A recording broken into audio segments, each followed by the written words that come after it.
A very good Sunday morning, Northeast Ohio, as we celebrate the birthday of the Constitution this weekend. It was 229 years ago yesterday that our founding fathers in Philadelphia put pen to paper and with their signatures created the very presidency that we find ourselves in the middle of a battle for.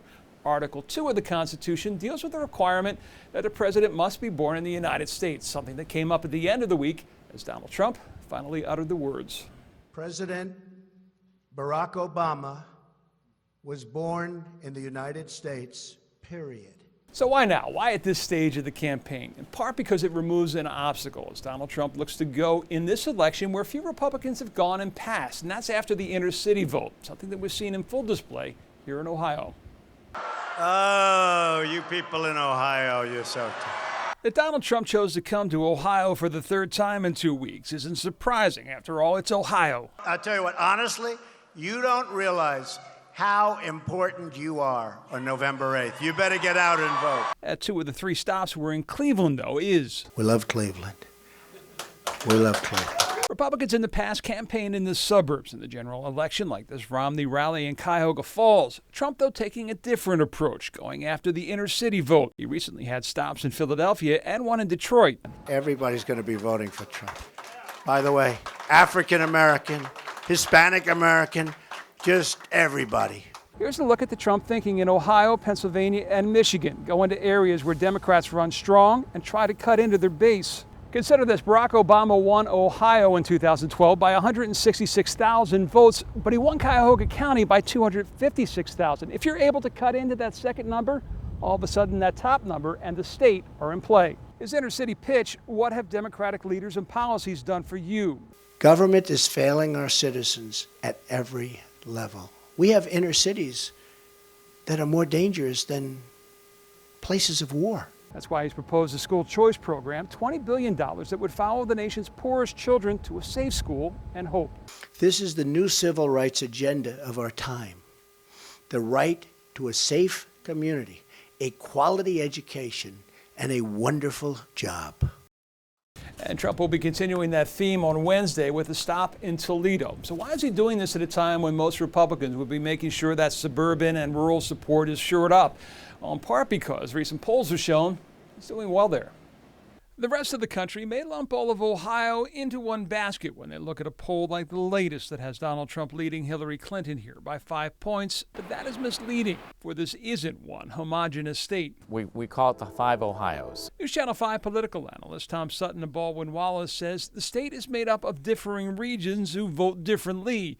This 2012 map shows the counties in blue that went for Barack Obama, the ones in red for Mitt Romney. It's a blueprint that usually holds true, but this year, the map has almost been thrown up in the air and falling all over the place. The breakdown by region in the CNN poll showed Trump with strong support outside of the urban areas in the border-to-border heartland of the state. Here Trump leads Clinton better than 2-1, 59 to 28%.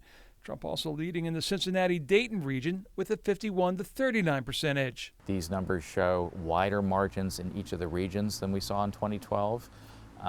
The idea that 15 urban counties could carry the state for a Democrat this year may not be the case. Clinton leads in the north, but most troubling for her, and the poll, Sutton says, is the 52 to 36% lead for Trump among suburban voters. I'm very surprised to see this widest split in favor of Trump.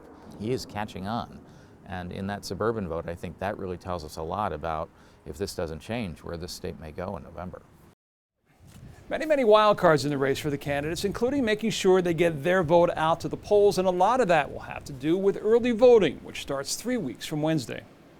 1 month from today, this empty room in the Board of Elections will be filled with voters, roughly 50,000 or so over the last 3.5 weeks leading up to the election. Many more will be voting by mail. Make this your voting booth.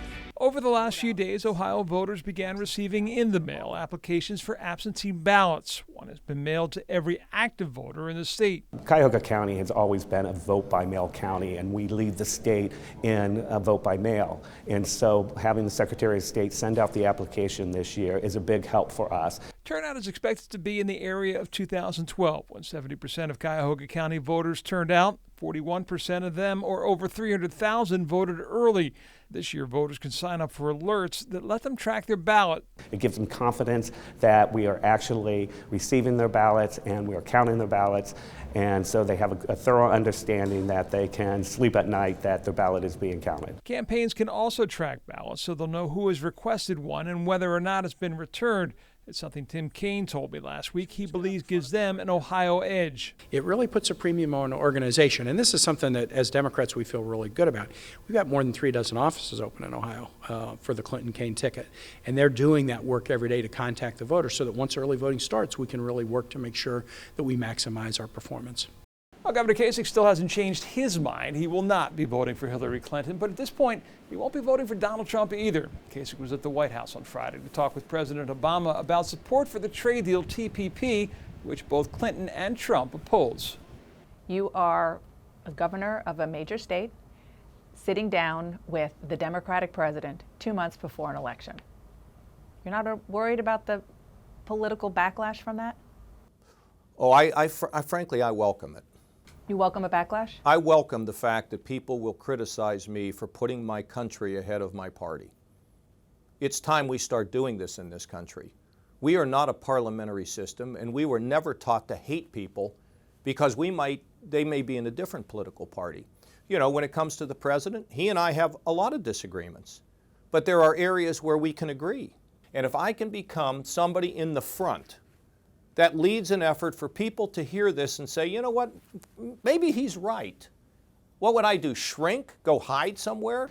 A busy week ahead as both candidates continue that full court press here in Ohio while continuing to get ready for the all-important first debate set for 1 week from tomorrow.